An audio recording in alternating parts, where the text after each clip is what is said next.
Now my most hated season 5 episode, this time most hated season 6 episode. It's not the Splinter, Truth or Square season 6 episode, Truth or Square, or even the card. It's this episode, Pets or Pests. It's this episode, Pets or Pests. I find odd because no one really talks about this. Oh, it has elements of all three of the aforementioned episodes. But believe it or not, my main problem here is that the story is extreme.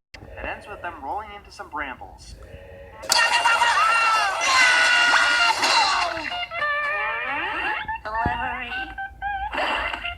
Will you ever learn how to use those doors? Anyway, they find what they think is a ball. It's not. It's actually to the major problem with this episode. And that problem is the worm. There are two ways to worm. It's a vile vermin that needs to die, or it's a misunderstood creature that is hated by the world around it. The episode kinda tries to do both. For a second of looking at it, he likes it, and the worm likes SpongeBob back. So I'm going to see this worm as a dog, which is further evidenced when Gary doesn't get along with it whatsoever, and the worm barks like crazy. Keep that in mind. I actually worm is a dog, which is further evidenced when Gary doesn't get barks like crazy. Keep that in mind. So Gary going crazy and attacking SpongeBob. I'm going to say another problem with this episode is the worm. I actually kind of see it as a pug in reality. A dog that has a reputation.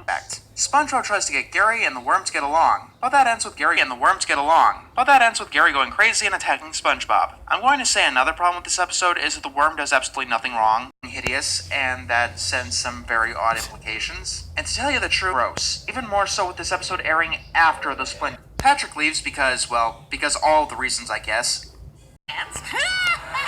With SpongeBob screaming some more. SpongeBob lets the worm. Yeah, I would be remiss if I didn't mention the elements of a pal for Gary that first showed up here. But I already covered that episode. I'm done with that episode. The next morning, the worm is in labor. I'd also be remiss if I didn't mention that this was written by the same guy who wrote Ren. The next morning, the worm is howling in pain because it's in labor. I'd also be remiss if I didn't mention that this was written by the same guy who wrote Ren Seeks Help. Some certain themes in his work. So the worm gave birth to a few puppies. The answer is no. He's a cat and the worm is a dog. They fight. It's kind of natural, at least in cartoons.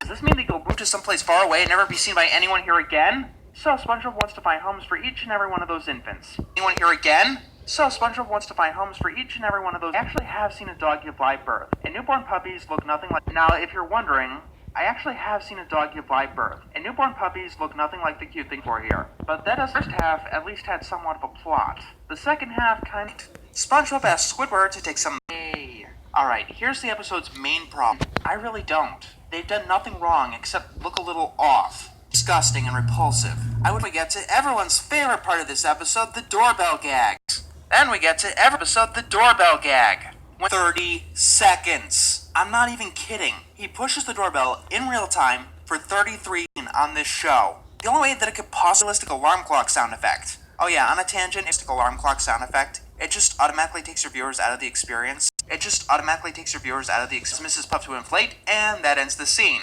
Which did absolutely reason. SpongeBob knows Larry, but Larry doesn't know SpongeBob. Nitpicking or whatever. But how the hell does Larry not know realistic alarm clock sound effect? It just automatically takes your knows Larry, but Larry doesn't know SpongeBob. But how the hell does Larry not know who the hell SpongeBob is? I mean, you could make. They also talk like they're old acquaintances. Worms decides to take them and eat them because they're live protein. And what the first of all, Worms and SpongeBob are dogs. They already made that comparison. Dogs don't actually look like dogs. They look like worms, and that's what Sparks is alive. I mean, what the actual fuck? What's to stop Larry from going down to the animal shelter and this is what you're directly stating. They're not implications at all. This is what you're directly stating. SpongeBob. Let down your. I don't really know why they're friends. A truck is can't be all three. You have to pick one and stick with it. Apparently, they're valuable enough to have SpongeBob through a payphone and says that he's late for work. Actually, every scene adds SpongeBob more and more sad or desperate. The plot doesn't know what to do with itself, except, I guess, end. Our garbage out. Then they're considered vermin. This scene was